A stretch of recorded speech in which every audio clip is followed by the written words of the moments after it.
Hey, this is Rupa, and you're watching Let's Learn with Rupa. Today's video is all about the subject affiliate marketing. ఈ affiliate marketing అనే subject all universities degree 4th సెమిస్టర్లో major are minor పేపర్గా ఉంటుందండి. మీకు గనక affiliate marketing అనే subject ఉంది అంటే this video is for you only because in this video I'm going to explain you all the important questions in affiliate marketing subject. ఈ సబ్జెక్ట్లో కొంచెం కాన్సెప్ట్స్ టఫ్గానే ఉంటాయండి బికాజ్ మనం ఇప్పటివరకు అఫిలియేట్ అంటే ఏంటో కూడా తెలియకుండా ఉంటాం కదా. సో కాన్సెప్ట్స్ అయితే కొంచెం టఫ్గానే ఉంటాయి. బట్ నేను ప్రతి ఆన్సర్ ఈజీగా సింపుల్ సైడెడింగ్స్తో ఎక్స్ప్లెయిన్ చేస్తాను. నేర్చుకోవడానికి ట్రై చేయండి. నేను ఎలా అయితే ఎక్స్ప్లెయిన్ చేస్తున్నానో సేమ్ కాన్సెప్ట్స్ సేమ్ సైడెడింగ్స్తో మీకు సింపుల్గా నోట్స్ కూడా ప్రిపేర్ చేశాను. నేను చెప్పిన ఎక్స్ప్లెనేషన్ విని ఆ నోట్స్ ఒక 2 days ముందు చదివినా మీకు మంచి మార్క్స్ వస్తాయి. బట్ నోట్స్ లేకుండా మీరు ప్రిపేర్ అవ్వడానికి ట్రై చేయకండి బికాస్ కొత్త కాన్సెప్ట్స్ కదా, మీ దగ్గర టెక్స్ట్ బుక్ కానీ నోట్స్ కానీ ఉండాల్సిందే. నేను ప్రిపేర్ చేసిన పీడిఎఫ్లో ఆన్సర్స్ చాలా ఈజీగా ఉంటాయి. టెక్స్ట్ బుక్లో ఉన్నట్టు లెందీ పారాగ్రాఫ్స్ కానీ డిఫికల్ట్ ఎక్స్ప్లెనేషన్ కానీ ఉండదు. సింపుల్గా అర్థమవుతుంది మీకు. మీకు నోట్స్ కావాలంటే ఇక్కడ చూపిస్తున్న వాట్సాప్ నెంబర్కి మెసేజ్ చేయండి. పేమెంట్ అవ్వగానే మీకు పీడిఎఫ్ వచ్చేస్తుంది. బై ద వే, ఈ అఫిలియేట్ మార్కెటింగ్ సబ్జెక్టే కాకుండా 4th సెమ్లో మీకు ఎలాంటి సబ్జెక్ట్కి పీడిఎఫ్ కావాలన్నా నోట్స్ కావాలన్నా you can WhatsApp me. Now without wasting much time let's get in to unit 1 important questions. Unit 1 చూసుకుంటే టోటల్గా సిలబస్లో ఉన్న క్వశ్చన్స్ మనకి 9 ఉన్నాయి. మనం 9 క్వశ్చన్స్ చదవాల్సిందే.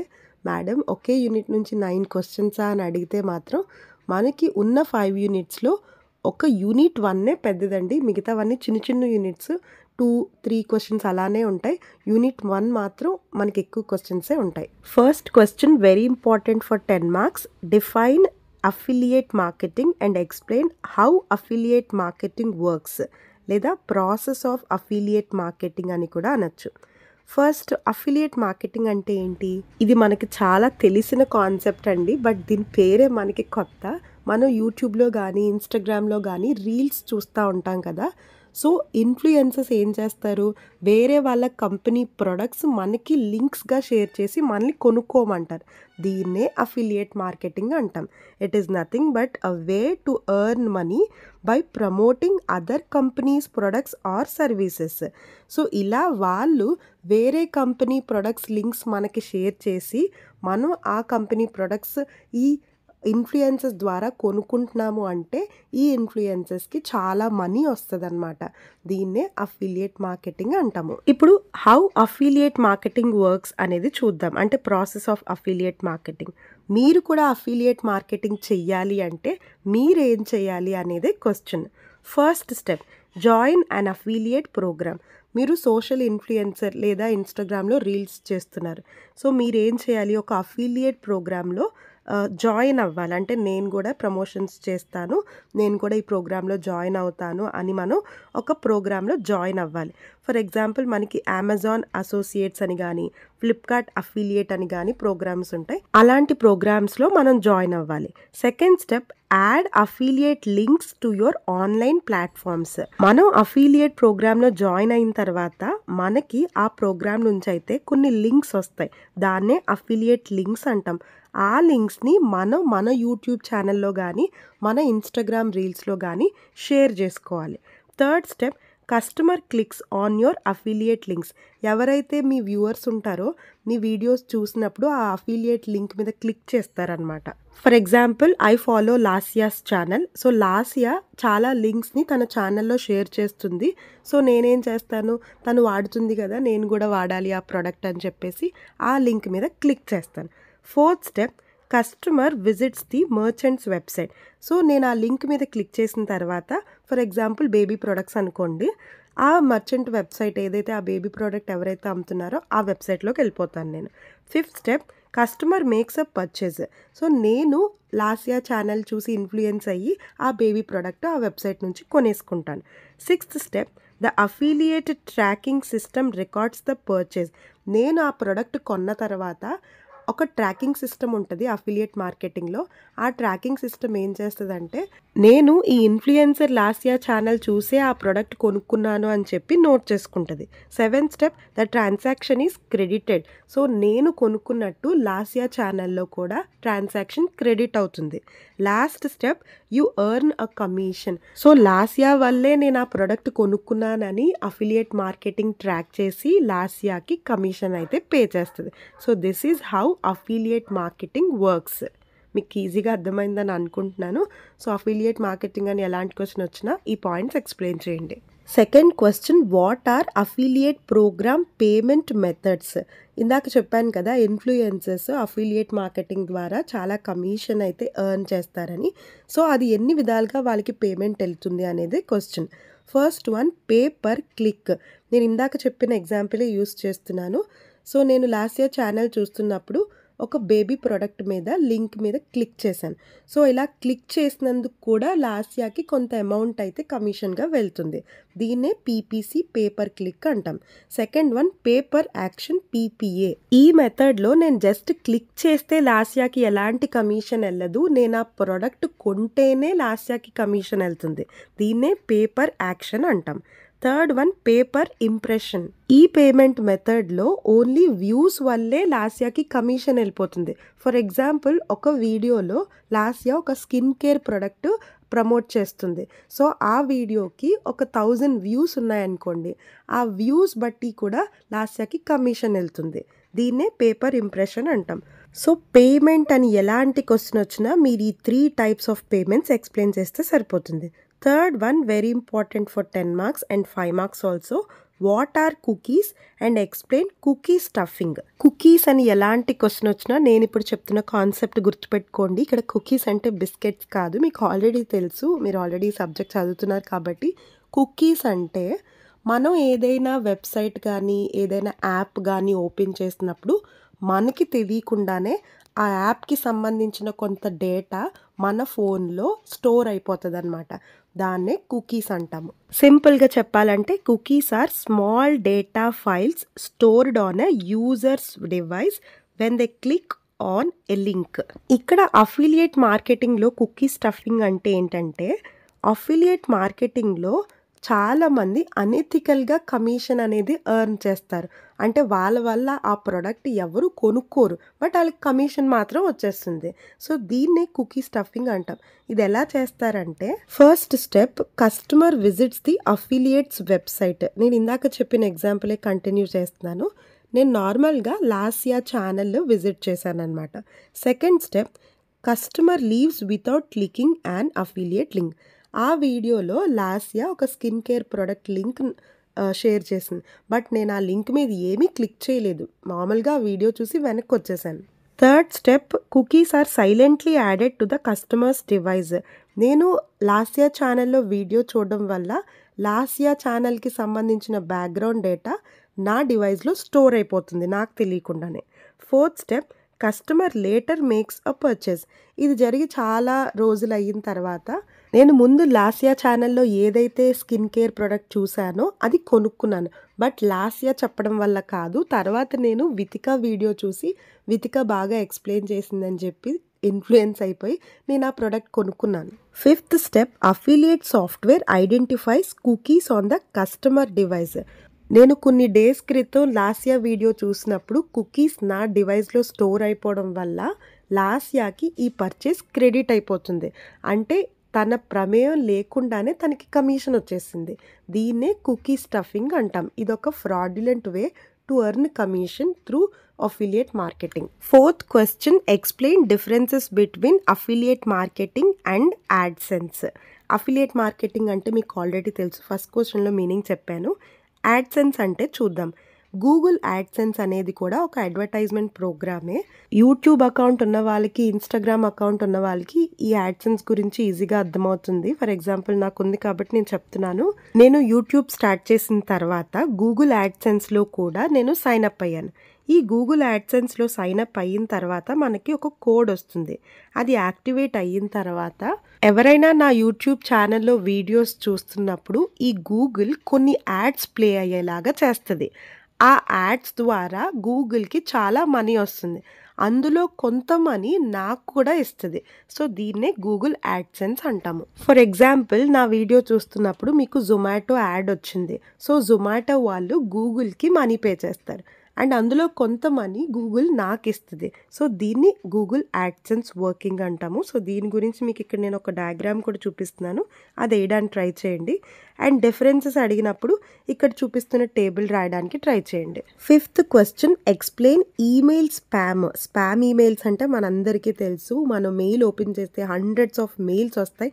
అవి మనకు అవసరం లేదు, బట్ ఆ మెయిల్స్ వస్తూనే ఉంటాయి. దీన్నే స్పామ్ ఈమెయిల్స్ అంటాము. ఈ స్పామ్ ఈమెయిల్స్ పంపించేటప్పుడు వాళ్ళు ఏం చేస్తారంటే బల్క్‌గా ఈమెయిల్స్ అనేది కలెక్ట్ చేసుకుంటారు. సో, వాళ్ళకి ప్రమోషన్స్ చేసుకోవడానికి, వాళ్ళ ప్రొడక్ట్స్ అమ్ముకోవడానికి, లేదా కొన్నిసార్లు ఫ్రాడ్ చేయడానికి మనకి ఈమెయిల్స్ అయితే వరుసగా పంపిస్తూ ఉంటారు. సో, సబ్జెక్ట్ లైన్స్ కూడా మిస్‌లీడ్ అయ్యేలాగా, ఫ్రాడ్ చేసేలాగా ఉంటాయి. అండ్ ఈ ఈమెయిల్స్‌తో పాటు కొన్ని లింక్స్ కూడా పంపిస్తారు. మనం అనుకోకుండా ఆ లింక్ మీద క్లిక్ చేసేస్తాము. కొన్నిసార్లు తెలియకుండానే సబ్స్క్రైబ్ చేస్తాం అండ్ అక్కడ అన్‌సబ్స్క్రైబ్ బటన్ కూడా కనిపించదు మనకి. సో, ఇలా మనకి స్పామ్ ఈమెయిల్స్ అయితే పంపిస్తూ ఉంటారు. దీనివల్ల ఆ కంపెనీ రెప్యుటేషన్ డ్యామేజ్ అవుతుంది అండ్ చాలామంది ఆ అకౌంట్‌ని బ్లాక్ చేస్తూ ఉంటారు. So, this is about email spam. Next sixth question, explain adware and how it works. Adware అని ఎలాంటి క్వెషన్ వచ్చినా నేను ఇప్పుడు చెప్తున్న కాన్సెప్ట్ గుర్తుపెట్టుకోండి. కంప్యూటర్ సిస్టమ్స్‌లో మాల్‌వేర్ అని ఒకటి ఉంటది కదా! అంటే మనకు తెలియకుండానే ఒక సాఫ్ట్‌వేర్ మన సిస్టమ్‌లోకి యాడ్ అయిపోతుంది. సో, దీన్ని యాడ్‌వేర్ అంటాం. అంటే మనకి తెలియకుండానే కొన్ని యాడ్స్ మన సిస్టమ్‌లో గానీ, మన మొబైల్‌లో గానీ ప్లే అయిపోతా ఉంటాయి. అనుకోకుండా మనం ఆ లింక్స్ మీద క్లిక్ చేసేస్తాం కూడా. సో, దీన్నే యాడ్‌వేర్ అంటాం. సో, ఇది ఎలా వర్క్ అవుతుందంటే first step, adware gets installed. మనం కొన్ని యాప్స్ యూజ్ చేయడం వల్ల, కొన్ని ఫేక్ అప్డేట్స్ మీద క్లిక్ చేసేయడం వల్ల, కొన్ని వెబ్‌సైట్స్‌లోకి వెళ్ళిపోవడం వల్ల మనకు అనుకోకుండానే యాడ్‌వేర్ మన మొబైల్‌లో ఇన్‌స్టాల్ అయిపోతుంది. Second one, adware runs in the background. మనకి తెలియకుండానే యాడ్‌వేర్ బ్యాక్‌గ్రౌండ్‌లో రన్ అవుతుంది. Third one, injects advertisements. So, ఈ యాడ్‌వేర్ మన మొబైల్‌లో ఉండడం వల్ల అప్పుడప్పుడు మనకి పాపప్ యాడ్స్ వచ్చేయడము, ఆటోమేటిక్‌గా వీడియోస్ ప్లే అయిపోవడం ఇలాంటివి జరుగుతాయి. Fourth one, forces affiliate clicks. కొన్నిసార్లు మనం ఏ లింక్ మీద కూడా క్లిక్ చెయ్యం. బట్ బ్యాక్‌గ్రౌండ్‌లో ఈ యాడ్‌వేర్ రన్ అవ్వడం వల్ల మనం క్లిక్ చేసినట్టు నోట్ చేస్తుంది. నేను ముందు చెప్పినట్టు అఫిలియేట్ ప్రోగ్రామ్స్‌లో లింక్స్‌ని క్లిక్ చేసినా సరే కమిషన్ వచ్చేస్తుంది ఇన్‌ఫ్లుయెన్సర్స్‌కి. సో, ఇలాగా యాడ్‌వేర్ మన ఫోన్‌లో ఇన్‌స్టాల్ అయ్యేలాగా చేసి, మనం లింక్స్ మీద క్లిక్ చేసేలాగా చేసి, కమిషన్స్ అయితే కొంతమంది అనెథికల్‌గా ఎర్న్ చేస్తారు. దీన్నే యాడ్‌వేర్ అంటాం. Seventh question, explain trade mark bidding. Trade mark బిడ్డింగ్‌నే మనం బ్రాండ్ బిడ్డింగ్ అంటాం. ఇది 5 మార్క్స్‌కి అడిగే ఛాన్స్ ఉంది. ఈ ట్రేడ్ మార్క్ బిడ్డింగ్ అంటే ఏంటో చెప్తాను, జాగ్రత్తగా వినండి. ఇందాక చెప్పిన ఎగ్జాంపుల్ యూజ్ చేస్తున్నాను. లాస్యా ఉంది కదా! నేను లాస్యా అంటున్నాను. మీకు లాస్యా తెలుసు కదండీ! అవును, యాంకర్ లాస్యానే. సో, లాస్యా ఏం చేస్తుందంటే నైకీ అనే కంపెనీ దగ్గరికెళ్ళి ట్రేడ్ మార్క్ బిడ్డింగ్ చేస్తుంది. అంటే నేను మీ ప్రొడక్ట్స్ ప్రమోట్ చేస్తాను. నా వెబ్‌సైట్‌లోను, నా ఇన్‌స్టాగ్రామ్ ఛానల్‌లోను మీ నైకీ సంబంధించిన ప్రొడక్ట్స్ అన్నీ ప్రమోట్ చేస్తాను అని చెప్పి ఒప్పుకుంటుంది. దీనికి నైకీ వాళ్ళు కూడా ఓకే అంటారు. సో, నైకీకి సంబంధించిన ప్రొడక్ట్స్ అన్నీ లాస్యా ఛానల్‌లో అప్డేట్ చేస్తూ ఉంటది. ఫర్ ఎగ్జాంపుల్ నేను నైకీ షూస్ అని గూగుల్‌లో కొట్టాను. నాకేం రావాలి? నైకీ వెబ్‌సైట్ కదా ఓపెన్ అవ్వాలి. బట్ లాస్యా వెబ్‌సైట్ ఓపెన్ అవుతుంది. ఎందుకంటే లాస్యా కూడా నైకీ అనే వర్డ్ యూజ్ చేసింది కాబట్టి, లాస్యాకి ఎక్కువ మంది ఫాలోవర్స్ ఉన్నారు కాబట్టి, నేను నైకీ అని కొట్టగానే లాస్యా ఛానల్ ఓపెన్ అయింది. సో, నేను లాస్యా ఛానల్‌లో ఉన్న లింక్స్‌ని యూజ్ చేసే నైకీ షూస్ అయితే కొన్నాను. దీనివల్ల లాస్యాకి చాలా కమిషన్ వస్తుంది అండ్ నైకీకి కూడా సేల్స్ బాగా పెరుగుతాయి. బట్ దీనివల్ల అడ్వాంటేజెస్‌తో పాటు డిసడ్వాంటేజెస్ కూడా ఉన్నాయి. అడ్వాంటేజెస్ ఏముంటాయి? లాస్యా ఇన్‌ఫ్లుయెన్సర్ కాబట్టి లాస్యా చెప్తుంది అంటే బావుంటాయేమో అని చెప్పి కొనుక్కోవడానికి ట్రై చేస్తారు. సో, సేల్స్ పెరుగుతాయి, క్లిక్స్ పెరుగుతాయి అండ్ ర్యాంకింగ్ పెరుగుతుంది, ఎర్నింగ్స్ పెరుగుతాయి, బ్రాండ్ అవేర్‌నెస్ పెరుగుతుంది. బట్ డిసడ్వాంటేజెస్ ఏంటి? కొన్నిసార్లు ఒరిజినల్ వెబ్‌సైట్ ఏంటి, అఫిలియేట్ వెబ్‌సైట్ ఏంటి అని కస్టమర్స్ కన్‌ఫ్యూజ్ అవుతారు. చాలా ఎక్కువ మొత్తం అమౌంట్ లాస్యాకే వెళ్ళిపోతుంది కాబట్టి నైకీకి కొంచెం అడ్వర్టైజ్మెంట్ కాస్ట్ ఎక్కువ అయ్యే ఛాన్స్ ఉంటుంది. అండ్ చాలా బ్రాండ్స్ బ్రాండ్ బిడ్డింగ్‌కి అంటే ట్రేడ్ మార్క్ బిడ్డింగ్‌కి ఒప్పుకోవు. సో, అలాంటప్పుడు లీగల్‌గా కూడా మనం చాలా ప్రాబ్లమ్స్ ఫేస్ చేయాల్సి వస్తుంది. సో, ట్రేడ్ మార్కింగ్ బిడ్డింగ్ వల్ల అడ్వాంటేజెస్ ఉన్నాయి, డిసడ్వాంటేజెస్ కూడా ఉన్నాయి. Eighth question, what is tired affiliate marketing లేదా మల్టీ లెవెల్ మార్కెటింగ్ అని కూడా అనొచ్చు. ఇది 5 మార్క్స్కి అడిగే ఛాన్స్ ఉంటుందండి. మీకు అఫిలియేట్ మార్కెటింగ్ అంటే తెలుసు, ఇక్కడ మల్టీ టైర్డ్ అని కానీ లేదా టైర్డ్ మార్కెటింగ్ అని అడుగుతారు. దీన్ని మీకు సింపుల్గా ఎక్స్ప్లెయిన్ చేస్తాను. ఇక్కడ చూపిస్తున్న డయాగ్రామ్ కూడా చూడండి. ఫర్ ఎగ్జాంపుల్, మీరు ఒక అఫిలియేట్ ప్రోగ్రాంలో జాయిన్ అయ్యారు. వాళ్ళ గూడ్స్ని మీరు ప్రమోట్ చేస్తున్నారు, వాళ్ళకి సేల్స్ పెరిగేలాగా కూడా మీరు చేస్తున్నారు. బట్ మీరేం చేశారంటే ఇంకొక అఫిలియేట్ని రిక్రూట్ చేసుకున్నారు. అంటే మీకు తెలిసిన ఇన్ఫ్లుయెన్సర్ ఇంకొకడు ఉన్నాడు, సో వాడిని కూడా సేమ్ అఫిలియేట్ ప్రోగ్రాంలో జాయిన్ చేస్తారు, వాడికి కూడా కమిషన్ వచ్చేలాగా చేస్తారు. సో మీ వల్ల ఆ కంపెనీకి సేల్స్ పెరుగుతున్నాయి అండ్ మీరు ఎవరినైతే రిఫర్ చేశారో వాడి వల్ల కూడా ఆ కంపెనీకి సేల్స్ పెరుగుతున్నాయి. సో దీన్నే టైర్డ్ అఫిలియేట్ మార్కెటింగ్ అంటాము. ఇంకొక చిన్న ఎగ్జాంపుల్ చెప్తాను. చాలామందికి హెర్బల్ లైఫ్ ప్రొడక్ట్స్ గురించి తెలుసు. హెర్బల్ లైఫ్ ప్రొడక్ట్స్ కూడా టైర్డ్ మార్కెటింగే. ఫర్ ఎగ్జాంపుల్, నేను హెర్బల్ లైఫ్ ప్రొడక్ట్స్ ప్రమోట్ చేస్తున్నాను, సో ఆ కంపెనీ నుంచి నాకు కమిషన్ వస్తుంది. నేను నా ఫ్రెండ్ని కూడా రిఫర్ చేశాను, నువ్వు కూడా ఆ కంపెనీ ప్రొడక్ట్స్ రిఫర్ చేయి, నీకు కూడా కమిషన్ వస్తుందని. సో వాడికి కమిషన్ వస్తుంది, రిఫర్ చేసినందుకు నాకు కూడా కమిషన్ వస్తుంది. వాడేం చేశాడు, ఇంకొక అమ్మాయిని కూడా రిఫర్ చేశాడు, సో ఆ అమ్మాయికి కూడా కమిషన్ వస్తుంది, ఆ అమ్మాయి ద్వారా వీడికి వస్తుంది, వీడి ద్వారా నాకు వస్తుంది. సో మల్టిపుల్ టైర్స్ ద్వారా మనం మార్కెటింగ్ చేస్తున్నాము అంటే దాన్నే టైర్డ్ అఫిలియేట్ మార్కెటింగ్ అంటాం. Last question in unit 1, explain differences between cross selling and up selling. Very simple అండి. చిన్న ఎగ్జాంపుల్ చెప్తాను. మీరు ఒక రెస్టారెంట్కి వెళ్ళారు, అక్కడ పిజ్జా ఆర్డర్ చేశారు. బట్ అక్కడ సేల్స్ మ్యాన్ ఏం చేశాడంటే పిజ్జాతో పాటు సాఫ్ట్ డ్రింక్ కూడా తీసుకోండి అని చెప్పేసి ఆఫర్ చేశాడు. సో పిజ్జాతో పాటు వాడు సాఫ్ట్ డ్రింక్ కూడా అమ్మడానికి ట్రై చేస్తున్నాడు. దీన్నే క్రాస్ సెల్లింగ్ అంటాము. అంటే ఒక ప్రోడక్ట్ అమ్మేటప్పుడు దానికి సంబంధించిన రిలేటెడ్ ప్రొడక్ట్స్ కూడా వాళ్ళు మార్కెటింగ్ చేసుకుంటున్నారు అంటే దాన్ని క్రాస్ సెల్లింగ్ అంటాం. Next up selling. ఈ కాన్సెప్ట్ కూడా మార్కెటింగ్ స్ట్రాటజీనే. ఇందాక చెప్పిన ఎగ్జాంపుల్ యూస్ చేస్తున్నాను. మీరు పిజ్జా షాప్కి వెళ్ళి ఒక పిజ్జా ఆర్డర్ చేశారు. సేల్స్ మ్యాన్ ఒక పిజ్జా కాదండి 3 పిజ్జాస్ తీసుకోండి మీకు డిస్కౌంట్ వస్తుందని చెప్పేసి మీరు అడిగిన దానికన్నా మీకు ఎక్కువ ఆఫర్ చేస్తాడు. సో దీన్నే అప్ సెల్లింగ్ అంటాము. అండ్ మీకు ఇక్కడ క్రాస్ సెల్లింగ్కి అప్ సెల్లింగ్కి కొన్ని డిఫరెన్సెస్ చూపిస్తున్నాను, నేర్చుకోండి. ఇది 5 మార్క్స్కి ఇంపార్టెంట్. సో దీంతో మీకు యూనిట్ 1లో 9 కాన్సెప్ట్స్ ఎక్స్ప్లెయిన్ చేశాను. ఈ 9లో అట్లీస్ట్ మీరు 6 అయినా చదివితే వితౌట్ చాయిస్ మీరు అటెంప్ట్ చేసేయచ్చు. కమింగ్ వీడియోస్లో రిమైనింగ్ యూనిట్స్ కూడా ఎక్స్ప్లెయిన్ చేస్తాను. బట్ మీ ఎగ్జామ్ టైంకి నేను ఇంకా రిమైనింగ్ యూనిట్స్ అప్లోడ్ చేయలేకపోతే కనుక నోట్స్ తీసుకోవడానికి ట్రై చేయండి. ఎందుకంటే నేను ఎలా అయితే ఎక్స్ప్లెయిన్ చేశానో అలానే మీకు నోట్స్ కూడా ఉంటుంది. సో వీడియోస్ మీకు అవైలబుల్గా లేకపోయినా నోట్స్ తీసుకుంటే చాలా హెల్ప్ అవుతుంది. That's it for today's video. ఈ వీడియోలో చెప్పింది మీకు కొంచెం యూజ్ అయినా, నా వల్ల మీకు ఒక్క మార్క్ ఎక్కువ వచ్చినా please like, share and comment. Exam అయిపోయిన తర్వాత నాతో క్వశ్చన్ పేపర్ షేర్ చేసుకొని మీరు ఎగ్జామ్ ఎలా రాసారో కూడా చెప్పండి. I will be very happy for that. Soon I'll come back with more videos. Until then, keep watching. Let's learn with Rupa.